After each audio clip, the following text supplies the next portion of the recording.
গণতন্ত্রের উপর আক্রমণ, কোচবিহারের বাসিন্দাকে এনআরসি নোটিশ, তীব্র নিন্দায় মুখ্যমন্ত্রী মমতা বন্দ্যোপাধ্যায়। এনআরসির আতঙ্ক ফের দানা বাজছে বাংলা জুড়ে। কোচবিহারের দিনহাটার বাসিন্দা উত্তম কুমার ব্রজবাসীর নামে এনআরসি নোটিশ জারি হওয়ার ঘটনায় চাঞ্চল্য ছড়িয়েছে। অসমের ফরেনার্স ট্রাইব্যুনাল থেকে প্রাপ্ত এই নোটিশ ঘিরে উদ্বেগ ছড়িয়েছে রাজ্যের বিভিন্ন প্রান্তে। আর এই ঘটনার কড়া প্রতিক্রিয়া জানিয়েছেন মুখ্যমন্ত্রী। মঙ্গলবার নিজের এক্স হ্যান্ডেলে দেওয়া পোস্টে মুখ্যমন্ত্রী লেখেন, আমি হতবাক ও অত্যন্ত বিচলিত হয়েছি জেনে যে কোচবিহারের দিনহাটার বাসিন্দা রাজবংশী সম্প্রদায়ের উত্তম কুমার ব্রজবাসীকে অসমের ফরেনার্স ট্রাইব্যুনাল এনআরসি নোটিশ জারি করেছে। গত 50 বছরেরও বেশি সময় ধরে তিনি এই বাংলার বাসিন্দা। তার বৈধ পরিচয়পত্র থাকা সত্ত্বেও তাকে বিদেশি অবৈধ অনুপ্রবেশকারী সন্দেহে হয়রানি করা হচ্ছে। এটি আমাদের গণতন্ত্রের ওপর একটি পরিকল্পিত আক্রমণ ছাড়া আর কিছুই নয়। এটি প্রমাণ করে যে অসমে ক্ষমতাসীন বিজেপি সরকার পশ্চিমবঙ্গে এনআরসি চাপিয়ে দেওয়ার চেষ্টা করছে, যেখানে তাদের কোনো ক্ষমতা বা অধিকার নেই। প্রান্তিক জনগোষ্ঠীকে ভয় দেখানো, ভোটাধিকার কেড়ে নেওয়া এবং নিশানা করার একটি পূর্ব পরিকল্পিত নোংরা চক্রান্ত চলছে। এই অসাংবিধানিক আগ্রাসন জনবিরোধী এবং এটি বিজেপির বিপজ্জনক ষড়যন্ত্রকে দিনের আলোর মতো স্পষ্ট করে দিচ্ছে যে গণতান্ত্রিক সুরক্ষাকে ধ্বংস করে বাংলার মানুষের পরিচয় মুছে ফেলার অপচেষ্টা চালাচ্ছে বিজেপি। এই উদ্বেগজনক পরিস্থিতিতে সমস্ত বিরোধী দলগুলির একজোট হওয়া এবং বিজেপির বিভাজনমূলক ও দমন পীড়নের বিরুদ্ধে রুখে দাঁড়ানো অত্যন্ত জরুরি। ভারতবর্ষের সাংবিধানিক কাঠামোকে ধ্বংস করা হলে বাংলা চুপ করে থাকবে না। অসমে এনআরসির নামে পশ্চিমবঙ্গের নাগরিকদের হয়রানি নিয়ে ঘটনাকে ঘিরে রাজ্য রাজনীতিতে উত্তেজনা তৈরি হয়েছে। প্রসঙ্গত, বাংলা বলার জন্য ভিন্ন রাজ্যে গিয়ে লাগাতার হেনস্থার শিকার হচ্ছেন পশ্চিমবঙ্গের পরিযায়ী শ্রমিকরা। এই নিয়ে আগেই সরব হয়েছেন মুখ্যমন্ত্রী মমতা বন্দ্যোপাধ্যায়।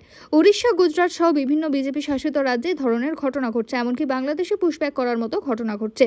সেই আবহে এমন ঘটনায় ফের সরব হয়েছেন মুখ্যমন্ত্রী। ঘটনার প্রেক্ষাপট জানতে গেলে পিছিয়ে যেতে হবে সেই জানুয়ারি মাসে।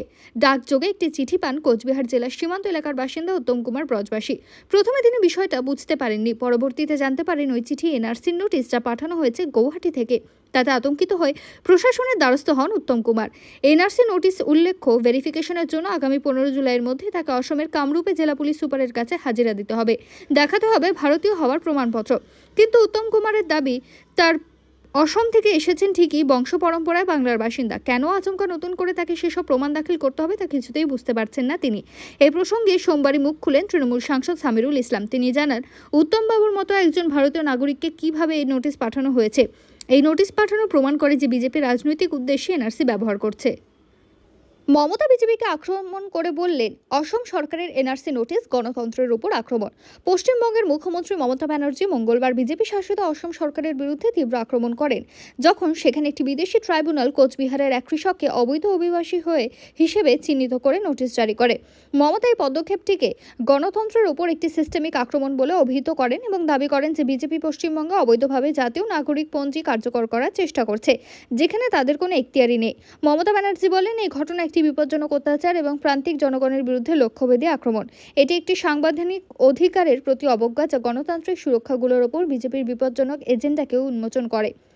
বিজেপির শাসনে অসম সরকারের বিরুদ্ধে সমালোচনা করে মমতা বলেন, আমি অত্যন্ত বিস্মিত এবং গভীরভাবে উদ্বিগ্ন যে অসমের বিদেশি ট্রাইব্যুনাল কোচবিহারের একজন রাজবংশী কৃষক উত্তম কুমার ব্রজবাসীকে অবৈধ অভিবাসী হিসেবে চিহ্নিত করে নোটিশ পাঠিয়েছে।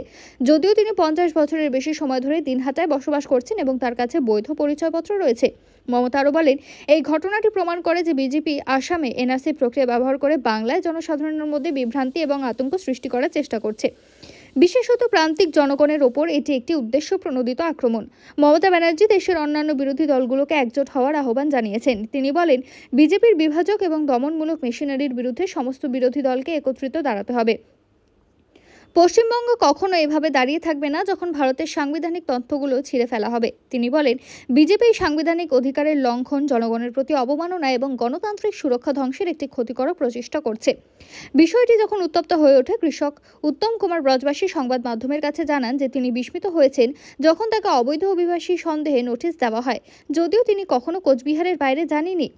ব্রজবাসী জানিয়েছেন, তিনি গত 50 বছর ধরে দিনহাটায় বসবাস করছেন এবং তার কাছে সকল বৈধ ভারতীয় পরিচয়পত্র রয়েছে। এদিকে বিজেপি তৃণমূল কংগ্রেস সরকারকে দোষারোপ করছে এবং দাবি করেছে যে পশ্চিমবঙ্গে বিভিন্ন বেআইনি অভিবাসী বাংলাদেশি নাগরিকদের কাছে ভুয়ো ভারতীয় পরিচয়পত্র পাওয়া যাচ্ছে। বিজেপির দাবি, এসব পরিচয়পত্র জালিয়াতি করে দেওয়া হচ্ছে এবং কিছু মানুষকে ভুলভাবে নাগরিক হিসেবে চিহ্নিত করা হচ্ছে। এই ঘটনা বিজেপি এবং তৃণমূল কংগ্রেসের মধ্যে নতুন রাজনৈতিক উত্তাপ সৃষ্টি করেছে। এনআরসি বিষয়টি এক নতুন রাজনৈতিক বিতর্কের জন্ম দিয়েছে, যা আগামী 2026 সালের বিধানসভা নির্বাচনের আগে আরও তীব্র হতে পারে। পশ্চিমবঙ্গে বিজেপির অভিযোগ, তৃণমূল কংগ্রেস সরকার রাজ্যে নির্বাচনী কৌশল হিসেবে এনআরসি ইস্যুকে ব্যবহার করছে।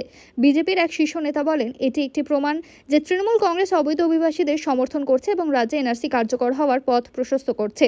অন্যদিকে মমতা ব্যানার্জি তার বক্তব্যে পরিষ্কারভাবে বলেছেন যে বাংলার জনগণের স্বার্থে তৃণমূল কংগ্রেস বিজেপির এই প্রয়াসকে প্রতিরোধ করবে। তিনি আরও বলেন, বিজেপি তৃণমূল পর্যায়ে জনগণের সেবা করতে বিশ্বাসী। সিকিমের জনগণের কল্যাণে কাজ করার জন্য আমাদের দল সদস্যদেরকে সক্রিয়ভাবে ভূমিকা রাখতে উৎসাহিত করে। নতুন সদস্যদের এই উদ্যোগে আমাদের দল শক্তি বৃদ্ধি পাবে এবং সিকিমের উন্নয়নে আমরা আরও সফল হব। নতুন সদস্যদের একাধিক সামাজিক কাজ ও জনজীবনে গুরুত্বপূর্ণ ভূমিকা রয়েছে।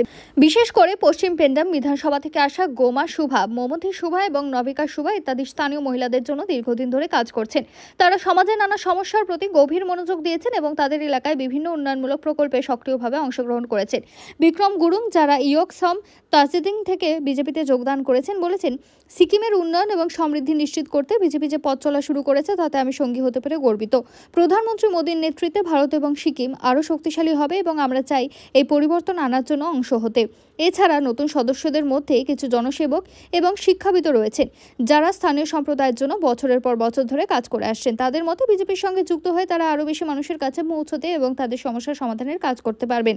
ডক্টর থাপা নতুন সদস্যদের উদ্দেশ্যে বলেন, এটি একটি সময় যখন সিকিমে শক্তিশালী নেতৃত্ব এবং সততার সাথে জনগণের সেবা প্রয়োজন। সিকিমের জনগণের উন্নয়ন নিশ্চিত করতে আমাদের দল একটি নতুন দৃষ্টিভঙ্গি নিয়ে কাজ করছে। নতুন সদস্যদের দায়িত্ব হবে তাদের নিজ নিজ এলাকায় জনগণের সাথে কাজ করে তাদের সমস্যাগুলি সমাধান করা এবং দলের বার্তা পৌঁছানো। তিনি আরও যোগ করেন, আমরা বিশ্বাস করি এই নতুন সদস্যরা তাদের অভিজ্ঞতা এবং প্রতিশ্রুতি দিয়ে সিকিমের উন্নয়নে আবদার রাখতে সক্ষম হবেন। তাদের হাতে আমরা নতুন শক্তি ও উদ্যম দেখতে পাচ্ছি।